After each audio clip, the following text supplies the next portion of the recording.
what got you, everybody tells me what got them into career coaching, but what interested you in this? Okay. Well, my actually getting into career coaching, I worked over 12 years in the insurance industry in both underwriting and sales. And during that time, I found what I liked best was building strong relationships, and I also became a certified mentor. So I would be mentoring other employees on their career development plans, and I really enjoyed that. And about 2 years ago, my job was relocated, and I was kind of forced to figure out, what do I want to do? So I spent a lot of time going to the wonderful state career one-stop centers, and they have wonderful workshops. I took resume writing, LinkedIn profile, some career assessments, and try to figure out what I wanted to do. And what I figured I wanted to do was I thought I might want the job of the presenter. And then I thought, where would I want to work? And I thought about it long and hard. What are the different places that career advisors could work?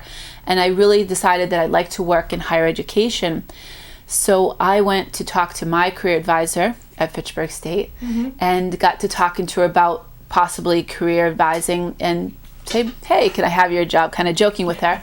She told me I couldn't have it because she's not retiring for 15 years, but that she got some jobs from informational interviewing. And so I decided to do that. I sent a letter to Clark. At the time, the director was David McDonough, and I met with him. In my letter, I said, I'm going to call you in a few days. And I called him and met with him. He was very helpful, told me all about the different training, the education, and what it was like to be a career advisor. He also told me who else I should speak to, and one of the people that he told me to talk to was Eric Sensava at Becker College. Eric had worked at Clark and also went to Fitchburg State. So I went and met with Eric, and when I met with him, I talked to him about possibly interning or volunteering. And he told me at the time he didn't have anything for me, but to call him back in 6 months. He ended up calling me back in 2 months because his intern had left and he needed to fill that position very quickly. And so that was the hidden job market, because I ended up getting a job that was never advertised. I was supposed to be there for just 3 months, but I ended up being there for almost a year and a half. And you liked it? I did. I loved working with my students and alumni, working with them on teaching them the job search strategies and hearing about their successes, finding out when they had interviews, finding out, okay, call me right after the interview. I want to know how it went. And then finding out when they got jobs. That was just, really fulfilled my desire to make a difference in people's lives. Do you ever, I know that I run into this, I'll get a call and somebody might want to be represented, an author, to help them with the publicity for their book. But you've got to want it, and you've got to get yourself out there. You can't just keep saying, oh, well, no, yes, but. Do you run into that a lot? And if you do, how do you handle that when you have somebody who says they want a career coach, but they're not acting it? Do you know what I'm saying? They're talking it. Yeah, I did have one student that I was working with and was trying to work with him on getting an internship for the summer. And everything that we found, he had a problem with. He couldn't do this, he didn't like that for that reason. And after 2 appointments with little progress, I gave him an assignment. I want you to research these 5 internships that we found during our session, and I want you to come back next week and we'll talk about this. He came back, he did the research, but he still was not interested in the internships.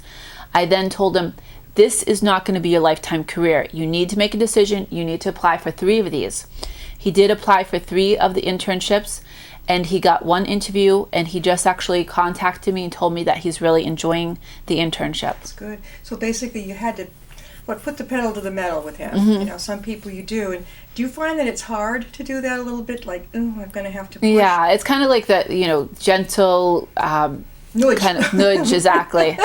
Yeah, right. Basically, it's what I learned just in this this training that I had last week is to say, okay, so when are you going to do that? Oh, I'm going to do it next week. Okay, what day next week are you going to do that? I'm going to do it on Thursday. Well, are you going to do it in the morning or the afternoon? Just try to pin down when they're going to do it and have them come up with a plan that they're going to report to you next week, so they feel, okay, this is something I've got to get done because I'm going to come and report it to my career coach next week.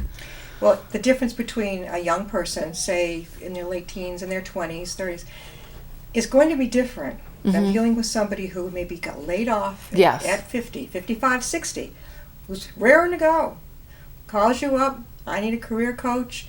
your approach has got to be different. Oh yes, and I have experience working with both populations. With my work with the Lemons to Job Seekers, I've been coaching a lot of what I call mature people that have been laid off, people that are baby boomers, people that are experienced people with PhDs, international. I've worked with somebody from Egypt, Colombia, India, and really coaching them. And it is difficult because they have all these years of experience. Sometimes they feel angry because they got laid off. And it's definitely a different approach with them. But how about the language barrier? You mentioned India and some of the other.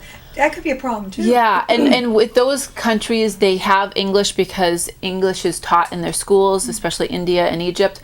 But the accent is difficult. With the particular job seeker that I have from India, I have a very hard time understanding him, so I have to ask him I have to say, okay, this is what I understand that you're telling me, and really clarify it. He understands. I find that a lot of people will understand because they know. I mean, they know it all the time. That somebody looks at them like, huh? I actually advised him to maybe get some coaching, maybe some speech coaching, because with the fact that I was having a hard time understanding him, other people might, and he did actually do that, because that would be something that might be a barrier. He might miss his chance. Yes. Now, is he an older person who had gotten? He's not that.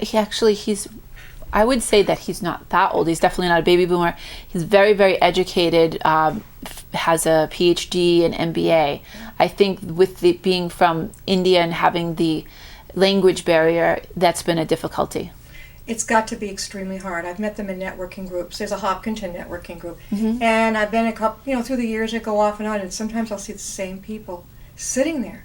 And I'll ask them, I said, how's it going for you? Because they sit behind the computer and just press the button, send their email. I said, you've got to get out there. Come on the show. Talk about what you're doing.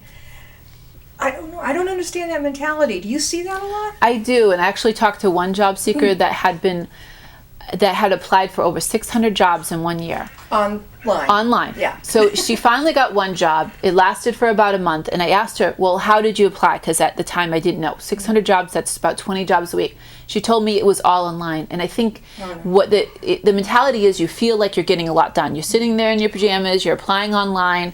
But the problem with that is that employers are getting inundated because it's so easy that they're getting 100 to sometimes 1,000 applications from people that are totally not qualified.